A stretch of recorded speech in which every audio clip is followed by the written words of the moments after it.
여러분, 안녕하세요. 저는 25년간 환경 독성 물질을 연구해온 이주성 박사입니다. 오늘 여러분께 정말 중요한 이야기를 해드리려고 해요. 바로 우리가 매일 집에서 모르고 있는 독성 물질에 대한 이야기입니다. 얼마 전 제 대학 동기 정호에게서 급한 연락이 왔어요. 평소 건강 관리에 신경 쓰는 친구거든요. 등산도 즐기고 술, 담배도 안 하는데 갑자기 원인 모를 두통이 계속 생긴다는 거예요. 게다가 피부에 발진까지 올라왔다고 하더라고요. 병원에서도 뚜렷한 원인을 찾지 못했다고 했어요. 그래서 제가 직접 정훈의 집에 방문했습니다. 문을 열고 들어가는 순간 제가 느낀 건 평범한 집 냄새가 아니었어요. 환경 독성학을 전공한 제 경험으로는 절대 무시할 수 없는 특유의 냄새였거든요. 정훈의 집은 6개월 전에 새로 리모델링한 상태였어요. 거실에는 고급스러운 새 가구들이 자리 잡고 있었고, 소파도 방금 비닐을 벗긴 것처럼 반짝거리고 있었습니다. 주방에는 최신식 조리기구들이 깔끔하게 정리되어 있었죠. 하지만 제 눈에는 완전히 다르게 보였어요. 그 새 가구에서 나오는 달콤하면서도 자극적인 냄새. 조리도구에서 미세하게 퍼지는 화학적인 향. 일반인들은 새 제품 냄새라고 생각할 수 있지만 저에게는 명백한 경고 신호였습니다. 바로 그 자리에서 실내 공기 샘플을 채취했어요. 가구 표면과 조리기구에서도 미세한 시료를 수집했습니다. 실험실로 가져가 분석한 결과는 정말 충격적이었어요. 세계보건기구 WHO가 권고하는 실내 공기질 안전 기준치의 5배에서 8배에 달하는 휘발성 유기화 합물이 검출됐습니다. 벤젠, 톨루엔, 자일렌 같은 발암 가능 물질들이 기준치를 훨씬 넘어서 있었어요. 특히 포르말데히드 수치는 안전 기준의 7배를 넘었습니다. 더 무서운 건 이런 물질들이 장기간 노출될 경우의 위험성이에요. 실험실 분석 보고서에는 장기 노출 시 암 유발 가능성, 호르몬 교란, 위험, 신경계 손상 가능이라는 경고문이 빼곡히 적혀 있었거든요. 정호의 두통과 피부 발진의 원인을 찾았습니다. 바로 그가 매일 생활하던 집안의 독성 물질들 때문이었어요. 새 가구에서 나오는 포르말데히드가 두통을 유발했고, 각종 화학 물질들이 그의 면역 체계를 교란시켜 피부 트러블을 일으킨 거였습니다. 그날 이후 저는 더 많은 가정을 방문해 조사했습니다. 그리고 놀라운 사실을 발견했어요. 우리 대부분이 모르는 사이에 집안에서 매일 조금씩 독을 마시고 있다는 것을요. 이제 여러분께 그 진실을 모두 공개하겠습니다. 자, 이제 우리 집안에 숨어 있는 독성 물질들을 하나씩 찾아보겠습니다. 먼저 주방부터 시작해 볼게요. 주방은 우리가 매일 음식을 만드는 곳인데 역설적으로 가장 위험한 독성 물질들이 집중되어 있는 공간이기도 해요. 첫 번째로 살펴볼 건 논스틱 팬입니다. 거의 모든 가정에 하나씩은 있죠. 이 코팅팬에서 나오는 과불화 화합물, 즉 PFOA라는 물질이 문제예요. 팬을 고온으로 가열할 때마다 이 물질이 공기 중으로 방출됩니다. 과불화 화합물은 몸속에 들어가면 잘 분해되지 않아요. 간에 축적되어 간 기능을 저하시키고 호르몬 불균형을 일으킵니다. 특히 코팅이 벗겨진 팬을 계속 사용하면 위험성이 10배 이상 증가해요. 긁힌 표면에서 독성 물질이 더 쉽게 방출되거든요. 여러분 집에 긁힌 논스틱 팬 있으면 당장 버리세요. 두 번째는 알루미늄 냄비입니다. 토마토나 식초 같은 산성 음식을 조리할 때 알루미늄 이온이 음식으로 녹아들어가요. 이 알루미늄 이온이 뇌로 이동하면 신경세포를 손상시킬 수 있어요. 치매나 알츠하이머 발생 위험을 높인다는 연구 결과도 있습니다. 세 번째는 플라스틱 용기예요. 용기 바닥에 삼각형 안에 숫자가 적혀 있죠. 3번, 6번, 7번이 적힌 용기는 특히 위험해요. 이 용기들을 전자레인지에 돌리면 비스페놀과 프탈레이트 같은 환경 호르몬이 10배 이상 많이 방출됩니다. 이런 물질들은 우리 몸의 호르몬 체계를 완전히 망가뜨려요. 실제로 한 연구에서 플라스틱 용기에 뜨거운 음식을 담았을 때와 유리 용기에 담았을 때의 환경 호르몬 검출량을 비교했어요. 플라스틱 용기에서는 안전 기준의 15배가 넘는 환경 호르몬이 검출됐습니다. 이제 거실과 침실로 이동해 볼게요. 새로 산 가구들에서 나오는 냄새, 그냥 새 제품 냄새라고 생각하시죠? 그게 바로 포르말데히드예요. 합판이나 MDF로 만든 가구에서 지속적으로 방출되는 1급 발암물질입니다. 포르말데히드는 처음에는 눈물이 나고 목이 아픈 정도의 증상만 보여요. 하지만 6개월 이상 지속 노출되면 호흡기 질환, 피부염, 심지어 백혈병 위험까지 높입니다. 특히 어린아이들에게는 더 치명적이에요. 아이들의 호흡량이 어른보다 많아서 같은 공간에 있어도 더 많은 양의 독성 물질을 마시게 되거든요. 매트리스와 이불도 문제예요. 화재 방지를 위해 들어가는 난연제가 독성 물질이거든요. 잠자는 동안 체온에 의해 이 물질들이 조금씩 방출돼요. 면역력을 떨어뜨리고 호르몬을 교란시킵니다. 아이들이 알레르기나 아토피가 생기는 이유 중 하나이기도 해요. 화학 방향제도 절대 무시할 수 없어요. 화장실이나 거실에 두는 방향제에는 프탈레이트가 들어있어요. 향을 오래 지속시키기 위한 화학물질인데 이게 공기 중으로 계속 방출됩니다. 내분비계를 교란시키고 생식 기능에도 악영향을 줘요. 특히 밀폐된 공간에서 사용하면 농도가 더욱 높아져요. 한 실험에서는 화학 방향제를 사용한 방과 사용하지 않은 방의 실내 공기질을 비교했는데 방향제를 사용한 방에서 12가지 이상의 독성 물질이 검출됐습니다. 청소용품들도 마찬가지예요. 락스, 세제, 유리창 세정제 등에 들어있는 화학물질들이 청소할 때마다 공기 중으로 퍼져나가요. 이런 물질들이 호흡기를 통해 몸속으로 들어가면서 천식, 알레르기를 유발합니다. 가장 무서운 건 이런 독성 물질들이 복합적으로 작용한다는 거예요. 하나하나는 안전 기준치 이하일 수 있지만 여러 가지가 동시에 몸속에 들어가면 상승 효과를 일으킵니다. 1+1이 2가 아니라 5나 10이 될 수 있어요. 이제 실제로 집안 독성 물질 때문에 고생한 분의 이야기를 들어보겠습니다. 전남 순천에 사는 62세 이선희 씨의 사례예요. 이선희 씨는 1년 넘게 원인을 알 수 없는 기침으로 고생했어요. 밤에 잠을 못 잘 정도로 기침이 심했고 피부 곳곳에 가려운 발진이 올라왔습니다.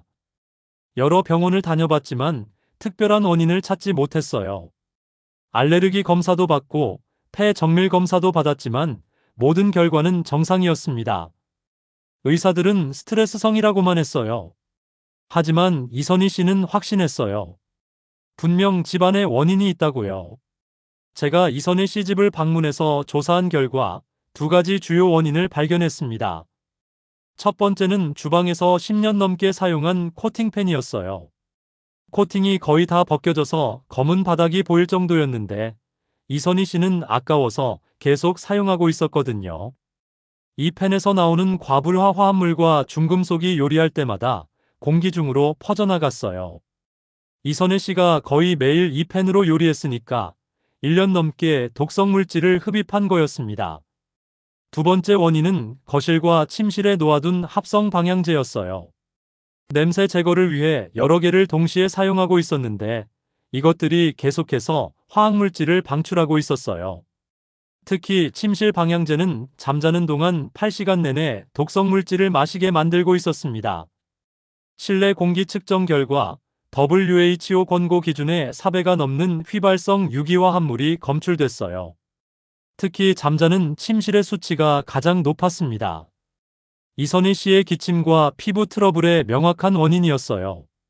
저는 즉시 해당 제품들을 폐기하라고 권했습니다. 10년 된 코팅팬을 버리고 모든 합성 방향제를 치웠어요.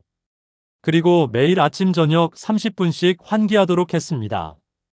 동시에 몸속에 축적된 독성 물질을 제거하는 해독 관리도 시작했어요. 해독에 도움이 되는 음료를 매일 마시게 하고 독성 물질 배출을 촉진하는 음식들을 식단에 포함시켰습니다. 놀라운 변화가 일어났어요. 불과 2주 만에 밤에 기침하는 횟수가 절반으로 줄어들었어요. 한 달 후에는 피부 발진도 눈에 띄게 감소했습니다. 2달 후 재방문했을 때는 거의 모든 증상이 사라져 있었어요. 이선희 씨는 말했습니다. 10년 동안 사용한 펜 하나 버리는 게 이렇게 어려운 일인지 몰랐어요. 하지만 건강 생각하면 정말 아무것도 아니네요. 진작 바꿀 걸 그랬어요. 이선희 씨 사례는 특별한 게 아니에요. 우리 주변에서 흔히 볼 수 있는 상황입니다. 문제는 대부분의 사람들이 이런 증상들을 스트레스나 나이 탓으로 돌린다는 거예요. 진짜 원인인 집안 독성 물질은 전혀 의심하지 않죠. 이제 몸속에 쌓인 독성 물질을 빼내는 해독 음료 만드는 법을 알려드릴게요. 25년 연구 경험을 바탕으로 개발한 특별한 레시피입니다. 필요한 재료는 단 4가지예요. 아오리 사과 3개, 청상추 2줌, 오이 5개, 그리고 깨끗한 물 500ml입니다. 재료 선택에도 과학적 근거가 있어요. 먼저 아오리 사과를 선택한 이유예요. 사과에 들어있는 펙틴이라는 성분이 중금속을 흡착해서 몸 밖으로 배출시키는 역할을 해요. 특히 아오리 사과는 일반 사과보다 펙틴 함량이 30% 이상 높습니다. 또한 사과의 퀘르세틴 성분이 간의 해독 효소 활성을 높여주거든요. 청상추에는 클로로필이 풍부해요. 클로로필은 혈액 속의 독성 물질을 중성화시키는 강력한 정화 작용을 합니다. 특히 중금속과 화학물질로 오염된 혈액을 정화하는 데 탁월해요. 상추의 비타민 K는 간의 글루타치온 생산을 촉진해서 해독 능력을 높입니다. 오이는 90% 이상이 수분이지만 그 안에 칼륨이 매우 풍부해요. 칼륨은 신장 기능을 촉진해서 독성 물질을 소변으로 배출시키는데 핵심 역할을 합니다. 또한 오이의 실리카 성분이 간과 신장의 세포막을 강화시켜서 독성 물질로부터 보호해줘요. 이제 만드는 방법을 알려드릴게요. 먼저 모든 재료를 깨끗이 세척하는 것부터 시작해요. 사과는 껍질째 사용할 거니까 베이킹소다 푼 물에 5분 정도 담갔다가 흐르는 물에 깨끗이 씻어주세요. 농약 잔류물까지 완전히 제거해야 해요. 청상추와 오이도 마찬가지로 깨끗이 씻은 후 적당한 크기로 썰어주세요. 사과는 씨를 제거하고 6에서 8등분 정도로 썰면 됩니다. 오이는 껍질째 사용하되 1cm 정도 두께로 썰어주세요. 준비된 재료와 물 500ml를 블렌더에 넣고 2분 정도 충분히 갈아주세요. 너무 오래 갈면 영양소가 파괴될 수 있으니까 적당히 갈아주시면 됩니다. 완전히 곱게 갈리지 않아도 괜찮아요. 오히려 약간의 식이섬유가 남아있는 게 장 건강에도 도움이 됩니다. 가장 중요한 건 마시는 타이밍이에요. 반드시 공복에 마셔야 해요. 아침에 일어나자마자 아무것도 먹기 전에 마시는 게 가장 효과적입니다.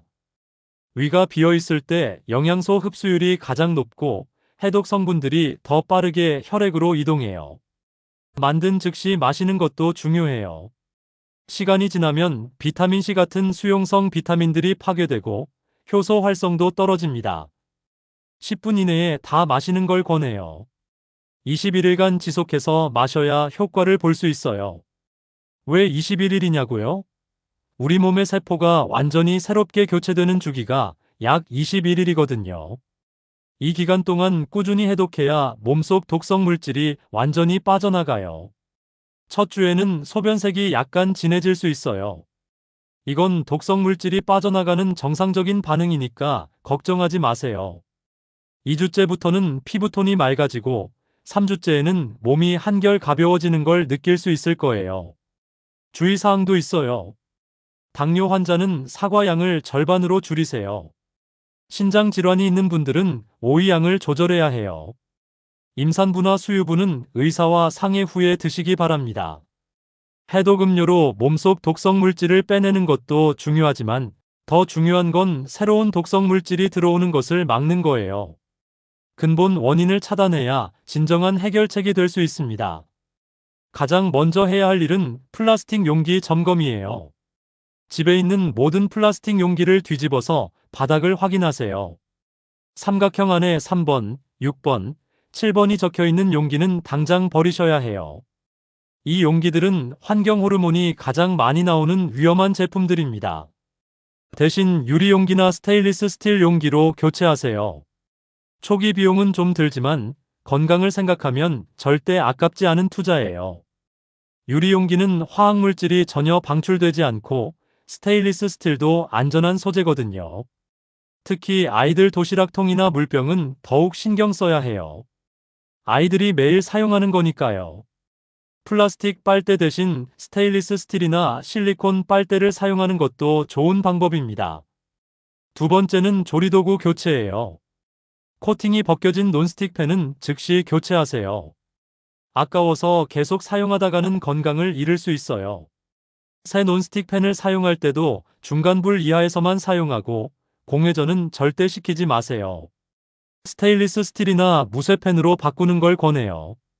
처음엔 음식이 잘 붙을 수 있지만 사용법만 익히면 논스틱 팬만큼 편리해요. 건강을 생각하면 충분히 적응할 만한 불편함이죠. 알루미늄 냄비도 교체 대상이에요. 특히 산성 음식을 자주 끓이는 냄비라면 더욱 그렇죠. 스테인리스 스틸 냄비로 바꾸시면 됩니다. 열 전도율은 알루미늄보다 떨어지지만 안전성 면에서는 훨씬 우수해요. 세 번째는 방향제 교체입니다. 화학 방향제는 모두 치우고 천연 방향제로 바꾸세요. 숯을 이용하는 방법이 가장 좋아요. 참숯이나 대나무 숯을 작은 주머니에 담아서 곳곳에 두면 냄새도 제거하고 습도 조절까지 해줍니다. 아로마 오일을 사용하는 것도 좋은 방법이에요. 다만 100% 천연 에센셜 오일을 사용해야 해요. 합성 향료가 섞인 제품은 화학 방향제와 다를 바 없거든요. 라벤더, 유칼립투스, 티트리 오일 등이 공기 정화 효과도 있어서 좋습니다. 환기는 정말 중요해요. 하루에 최소 2번은 환기시켜야 합니다. 가장 효과적인 시간은 오전 10시에서 11시 사이, 그리고 오후 3시에서 4시 사이예요. 이 시간대에는 대기 중 오염물질 농도가 상대적으로 낮아서 깨끗한 공기가 들어와요. 환기할 때는 맞바람이 되도록 창문을 여세요.